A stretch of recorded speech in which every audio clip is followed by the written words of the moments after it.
we spend a lot of money on buses in this town. We spend a lot of money on transportation, and they don't work. It's not lack of funding here. We have 2 dysfunctional bus systems already in place, and we're about to layer on a 3rd bus system with this Bus Rapid Transit Authority, and no plans as of this point to put them together, to make them sync. And you know, we've been living with this in this community for decades.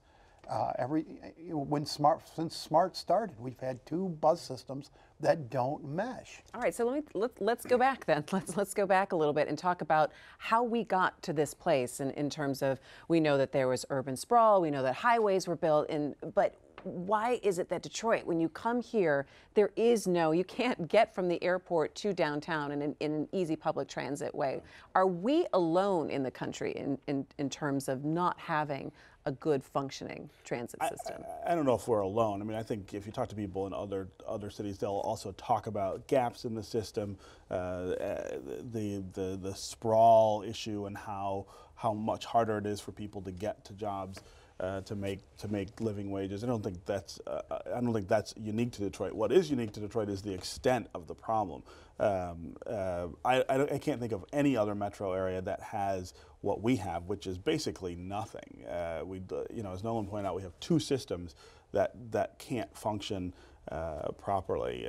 SMART, because of the way it's structured, with the opt-outs, the huge gaps in the system, and DDOT because it's explain the opt-outs though for people.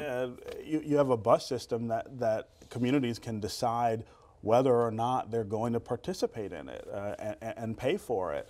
And you know, we have these millages that come up every year, and people get to decide whether they're going to be part of it or not. And you have 40 communities in Oakland County, and I think another 20 or so in Macomb, who all say, well, we don't want to do that. And of course, that doesn't just affect the people who live in that city; it affects the entire region.